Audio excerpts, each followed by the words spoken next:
Imagine you are standing on a blood-soaked field in the ancient world. Your hands are slick with sweat. Your heart is pounding against your ribs like a trapped bird, and your breath is visible in the cold morning air. You are waiting for the enemy, but what terrifies you isn't a horde of painted, screaming barbarians charging at you with wild abandon. What paralyzes your soul is the sound of absolute, mechanical, ringing silence. Through the thick morning mist, a solid wall of bronze, iron, and red wool is marching toward you. They do not break formation. They do not scream. They do not speed up. They move as a single, terrifying, synchronized organism, a flawless algorithm designed solely for human slaughter. In the entire bloody history of human conflict, there were only two military machines whose mere presence on the battlefield could shatter the psychological will of an enemy before a single weapon was swung: the Spartan phalanx and the Roman legion. You've seen them in Hollywood movies. You've seen the slow-motion acrobatics, the heroic speeches, and the dramatic one-on-one duels. But Hollywood lied to you. These soldiers were not superheroes fighting for glory. They were the ultimate products of the most brutal psychological and physical programming ever applied to the human mind. They viewed war not as an art form, but as a cold, calculated industry. Before we step into this ancient meat grinder, hit that subscribe button. We uncover history's darkest secrets every week. Join the ranks and let's march. To understand why a Spartan hoplite or a Roman legionary was considered virtually invincible, you have to understand the nightmare they lived through every single day. They were not born invincible. They were manufactured. And the process of their creation was so unimaginably cruel that facing a sword on the battlefield felt like a relief. Let's start with the warriors who turned pain into a religion. Let's look at Sparta. The Spartan hoplite did not simply choose to become a soldier. The state claimed his soul the moment he took his first breath. In Sparta, military supremacy was not a profession. It was the only reason you were allowed to exist. The brutal selection process began on day one. A council of elders inspected every newborn. If a child was deemed too small, too frail, or in any way imperfect, they were casually tossed into a chasm at the foot of Mount Taygetus. But simply surviving infancy was only the prologue to a lifetime of engineered agony. The real nightmare began at age 7, when a boy was forcibly ripped from his mother's arms and thrown into the Agoge. This was not a military academy. It was a state-sponsored survival camp designed to systematically burn away fear, pity, and individuality. The boys were given only one piece of clothing per year. They were forced to sleep on hard, sharp reeds that they had to break with their bare hands from the riverbank. They were intentionally starved, given just enough rations to keep their hearts beating, and actively encouraged to steal food to survive. But there was a terrifying catch. If a Spartan boy was caught stealing, he wasn't punished for the theft itself. He was brutally, relentlessly flogged with leather whips for the ultimate crime, the crime of getting caught. He was punished for being careless. Their bodies were covered in thick, layered scars years before they ever touched a real bronze weapon. The Agoge was a psychological forge. The Spartan state wanted its young men to be constantly hungry, constantly cold, and constantly on edge. They even instituted the Cryptia, a secret police force where the most promising young Spartans were sent into the wilderness armed only with a knife. Their mission? To hunt and assassinate the strongest of their slave population, the helots, under the cover of darkness. By the time a Spartan reached the age of 20 and officially entered the ranks of the military, he had already endured more suffering, starvation, and violence than most modern men will see in a lifetime. The battlefield wasn't a place of terror for a Spartan. It was a place where the rules finally made sense. But all of this individual suffering was completely useless until it was locked into the ultimate engine of ancient warfare. When you picture a Spartan warrior, you probably imagine a lone wolf, spinning and slashing his way through crowds of enemies with a spear and a sword. Erase that image from your mind. Individual heroism in Sparta was not just discouraged. It was considered a deadly liability. The entire Spartan military doctrine revolved around one specific piece of equipment, the hoplon. The hoplon was a massive, deeply bowl-shaped shield made of thick wood and heavy bronze, weighing up to 15 pounds, about 8 kilograms. It was heavy, cumbersome, and strapped to the left forearm. But its design was the core of Spartan invincibility. You see, the hoplon was not designed to protect the man holding it. The shield was so large that its right half covered the left side of the soldier standing next to you. This created the phalanx, an interlocking, impenetrable wall of overlapping bronze shields and thrusting spears. This formation required an absolute, fanatical suppression of the human ego. In the phalanx, you were not an individual. You were a single scale on a massive bronze serpent. If you panicked, if you stepped out of line to secure a personal kill, or if you flinched and took a step back, you created a gap in the wall. You exposed the man next to you to a spear thrust. You endangered the entire state. This is exactly why Spartan mothers handed their sons their shields with the chilling, immortal words, "Come back with this shield, or upon it." Dropping your heavy shield was the only way to run away from a battle. To return without, it meant you broke the line.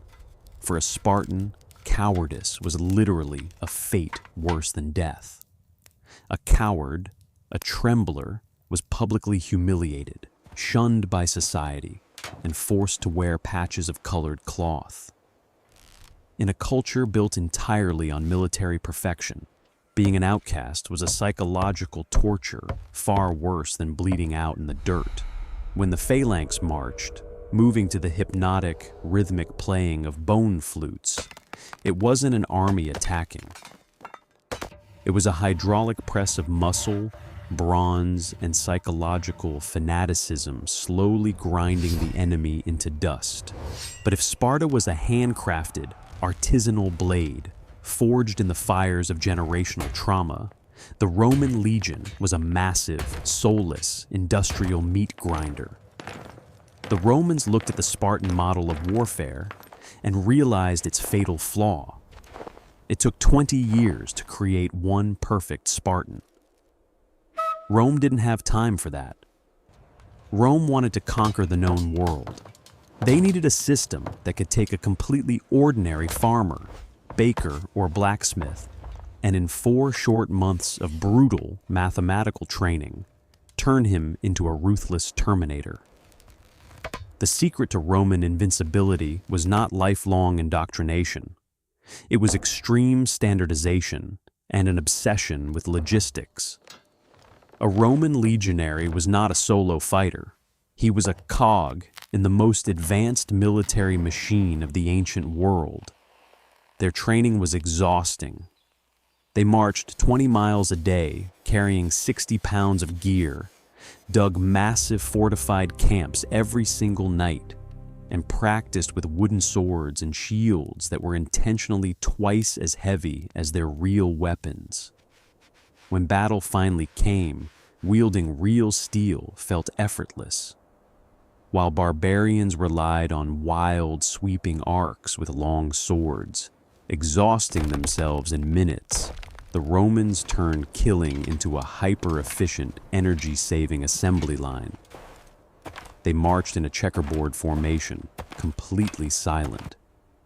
They hid behind their scutum, a massive, curved, rectangular shield that covered them from chin to shin. When the enemy crashed into their shield wall, the Romans didn't swing. Swinging leaves you open. Swinging takes energy. Instead, the legionary used his gladius, a short, thick, double-edged sword. As the enemy battered against the heavy shield, the Romans simply punched forward from behind his cover, delivering a devastating 2-inch upward thrust into the barbarian's exposed stomach, groin, or throat. Thrust, retract, step forward. It was a horrific, mechanical rhythm. But the true terror of the Roman legion was its stamina. Fighting in hand-to-hand combat is exhausting. A human being can only swing a weapon for about 15 minutes before their muscles flood with lactic acid. The barbarians would tire out. The Romans did not. When the front line of legionaries became fatigued, or their shields were weighed down by enemy axes, the centurion would blow a sharp whistle. In perfect, terrifying synchronization, the exhausted front line would step back through the gaps in the formation, and the fresh, fully rested second line would instantly step forward to take their place. For the enemy, it was a psychological nightmare. They were fighting for hours, growing weaker and slower, while the wall of Roman shields constantly refreshed itself, remaining just as violent and energetic as it was in the first second of the battle. You might ask, why didn't the Romans break? When faced with massive hordes of screaming warriors, why didn't the average Roman farmer turned soldier drop his shield and run? The answer is the darkest secret of Roman discipline. The legionary stood his ground because he feared his commanding officer far more than he feared the enemy in front of him. The Roman military justice system was barbaric. If a unit fell asleep on watch, they were beaten to death by their own comrades. But the ultimate tool of psychological control was decimation. If a cohort broke and ran from the battlefield, they were rounded up upon their return. They were divided into groups of 10 and forced to draw lots. The man who drew the short straw was immediately bludgeoned to death by the other 9 men in his group. It did not matter if he fought bravely. If the unit failed, the blood price had to be paid. This ensured that every single legionary was actively policing the courage of the man standing next to him. This brings us to the ultimate reason why these two forces were practically invincible, and why they represent the apex of ancient warfare. Sparta achieved invincibility through the absolute denial of fear. They crafted a society so harsh that death on the battlefield was a glorious release. But as I mentioned, their system was fragile. When Sparta lost 400 men at the Battle of Leuctra, their military supremacy was permanently broken because they simply could not breed and train replacements fast enough. They were a masterpiece made of glass. Rome achieved invincibility through the ruthless application of scale, engineering, and logistics. Rome wasn't invincible because its individual soldiers were unbeatable in a duel. Rome was invincible because the empire was a hydra. If an enemy managed to slaughter an entire Roman army of 50,000 men, as Hannibal did at Cannae, the Romans didn't surrender. They simply went back to the factory.